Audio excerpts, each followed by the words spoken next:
Hello guys and welcome back to Zerra's channel and to Epic Battle. And today guys I've been thinking to share some small information about Cleveland, and I know you have a lot of questions. I have very little answer, unfortunately. We have a huge pleasure to watch this in two brother Fanil Fab Neil. It's taking this lovely Cleveland for a spin. And he queue up with the aircraft carrier. He's in division with Regio, but there's a Ranger as well. So yeah, two carriers. I do believe of all the ships, Cleveland it's still by far the best. A cruiser tier for tier. You may argue that the enemy Atlanta also will have the life of his game, because seriously guys, if you're aircraft carrier tier 6 tier 7, it must be okay. And this aircraft carrier is a full striking's build, not the other way around, fighters build. He has 3 fighters. Okay, there's a lot of fighters going on now. I do believe this division friend has issues to deal, but it's also good news for this team. You see, when the enemy team have only buttloads of fighters, which means that the striking's power are little, which basically means the Bugioni and all the rest of battleships can slow down and do not be that scared. Because let's face it, if there were be another way around, if there would be full striking build, there, oh man, I can definitely see at least 5 attackers squads, 5 attacker squads. Okay, but there are a lot of torpedo bombers as well. Okay, so the matchmaking is actually pretty nice.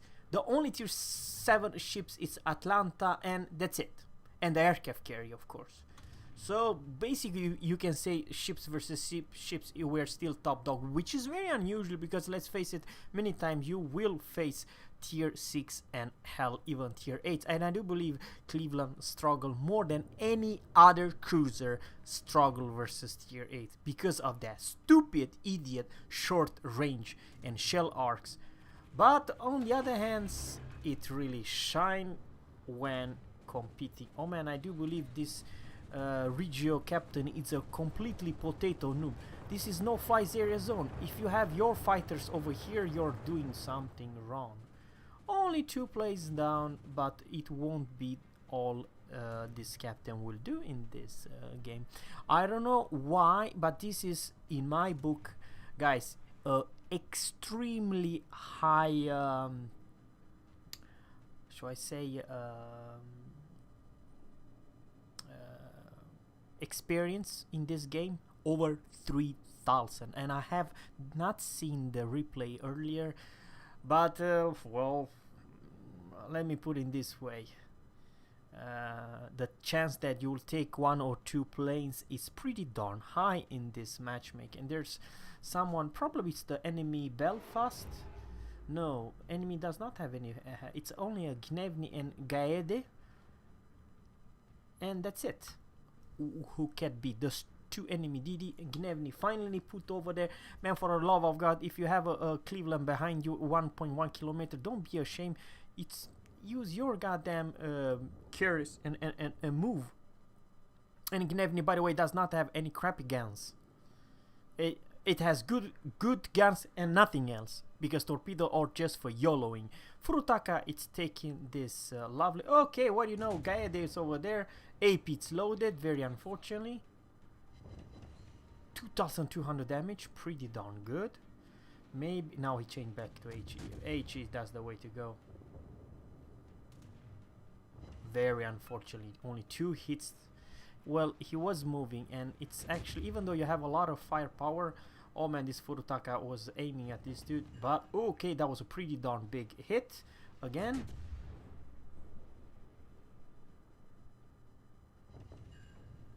Yes, he was pretty good to dodge the shells, but the thing is, when at this close range, is close to 6.9 kilometers, you're way too close to And Gaia is not known for, you know, be the best dodging left and right and the concealment.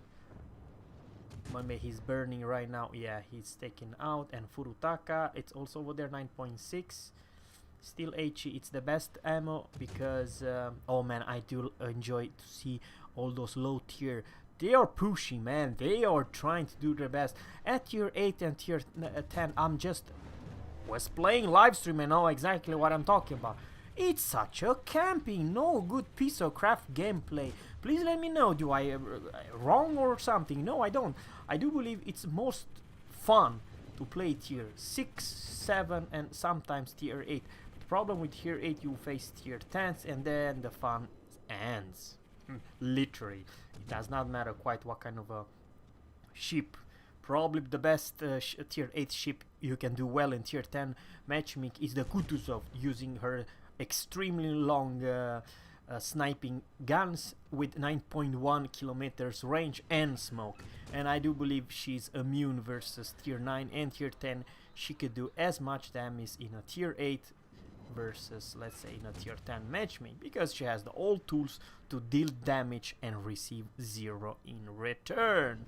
However, if you are a battleship tier 8, I just feel pain for you, because it's hard, it's rough to be aggressive and hard versus tier 9 and tier 10, but especially versus tier 10 ships. And Iron of Duke, probably, I'm just saying, probably the AP will do slightly more damage. It's after all US heavy shells. I just honestly believe that this captain should have been using more AP, because he's completely but 2 fires, it's not bad either. Now he's disappearing. So this game, it's very close. It could go either way, guys. Nothing crazy, only 8 planes down, right? But of course, nobody's full. Cleveland, Atlanta, you don't want to come near. It's so simple. It is so damn simple. Now, once again, guys, about the split, I do believe I urge you to at least have Pensacola, because if you do have Pensacola at tier 7, there's likely that you receive maybe Baltimore for free, because Baltimore will be a new tier 7 cruiser. However, versus a Cleveland, I do not have so many answers, because let's say if you receive the new tier 8 Cleveland for free, okay, let's imagine. But then, do you think the Wargaming will give you the tier 6 in alternative split line and tier 7 for free? I doubt about it, because Cleveland in this game, it's only a tier 6 cruiser. So even though, let's say, Wargaming might, I'm just saying, might give you the new tier 8 Cleveland for free, don't ever expect that they will give you anything else. So I don't have the quite answer. And over here, guys, we pop the AA, and now planes are up and AA defense are on. Pretty long duration of time, 14, 16 planes down.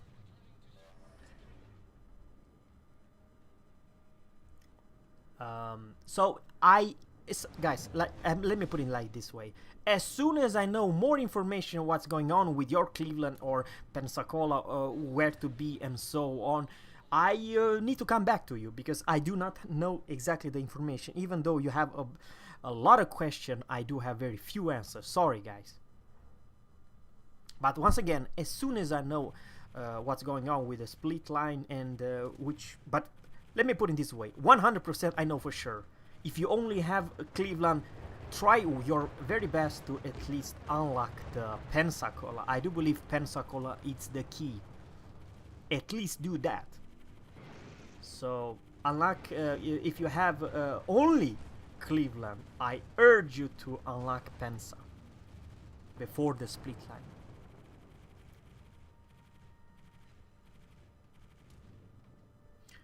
So 2-3 more planes down, and now we're taking back to Oh man, I really enjoy, seriously, I do enjoy those low tier games, and they are pushing differently, and they're okay. The enemy, I mean, this is the original stuff from I'm talking about this map. Two brothers, they all go one, and then they're circle, they are chasing chasing mouse. Chasing around the clock. So yeah, but the thing is, guys, I do believe that this team will do slightly better. If now it's they are losing big time. You see, 453 versus 821. But the thing is, guys, there's two friendly ships at B. We are about to try to cap this one, and the enemy was going for A. They might succeed A, unfortunately, thanks because they are all sticking together.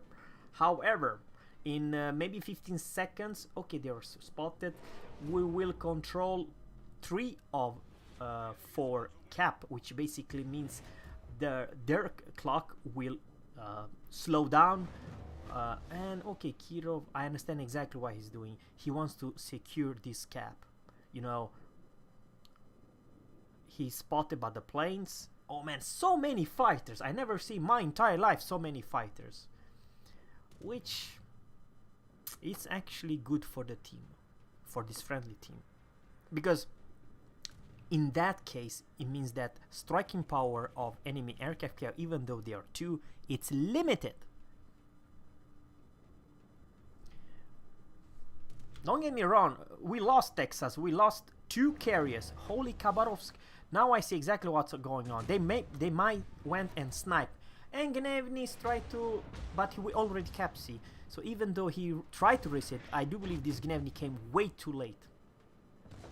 And I do believe this is the last freaking cruiser you want to gunfight, Gnevny. Oh, you for real? I know you have 4 kilometers tops, but all he needs to do, this captain, just make sure they is not. I mean, the distance between those 2 ships are 4 kilometers. They will eat you for dinner, breakfast, and lunch. A Cleveland was the Gnevny. I mean, sure. Did you expect anything else? Maybe he was YOLOing and trying to use his torps. Bujon in big trouble. I do believe the carrier went for him because his AA. Okay, we received something. Okay, the Kirov. And maybe it's the Atlanta. I bet that it's Atlanta. Very smart move. Yeah, I knew it, that the torpedo was coming. And I knew it. Those torps are absolutely the... Okay, man, so sorry. Bugioni with a slower... You see, there is a number 1 you want to play Cleveland, and I'm Bugioni. It's because you are the king of AA. It must be the damn Atlanta over there. But he did the right call. He did the right thing to move away from... because in that position, Atlanta is overpowered. I explain you. Nobody can see her, but she has a high shell arcs. She can shoot this Cleveland, but this Cleveland, you see, he cannot shoot because he don't even see the damn Atlanta. But Atlanta does not have any good range, and does not even have a Cleveland either. But now, guys, it's bad. It's 2 carry Atlanta versus this lone Cleveland with Giulio Cesare. And Giulio Cesare, it's close to A. I do believe that this Atlanta cannot stay there for entire... she may have a strong position, but I do believe if Giulio Cesare is smart enough to just go and nuke the Atlanta, because let's face it, Giulio Cesare is, in my book, one of the best tier 5 battleship in this game by far. And yeah, now it's the fun part. Here you choose a lot of buttloads of fighters instead of striking, right? Now I do believe it's feast time. Sure, but we have 35 seconds in AA. And it's doing the right... Oh man! They killed each other. They killed each other. Julius Cesare killed Atlanta and... Oh man, they both... I don't know what happened. They rammed, they killed each other. Maybe the Atlanta used the torps, the damn torps. Okay, he's alone versus 2 carrier. And we are still 10 more seconds in AA, guys. Let's see what was going on here, guys. Yeah, you better do something, guys, because yeah, we see when you panic, the bombers, especially the dive bombers, they can not harm you as easy. The drop aura are so damn big. It's yeah, but what he can do, he tried to nuke this Cleveland. It's not easy to nuke him, not when AA it's on. Probably should bait him or something. I do believe the enemy carrier played kind of a bad. However, this is the worst and the only cruiser you don't ever want to brawl versus 3.2, because she has the DPM and AA. Without AA on, she still have enough firepower to take your squads down. And one more fire, and now okay, he's coming from two different places. This could be a tricky situation, guys. Come on, Cleveland, come on, you can do it. Yes, but now it's the tricky spot. It's pretty maneuverable, Cleveland, you see. That's the reason number one. Ooh, what a dodge. What a dodge. And that one would be a manual drop from because he already did, and that was not a was auto drop, not a manual drop, the last one. I do not know, maybe he manual target. Yeah, those auto drops, yeah.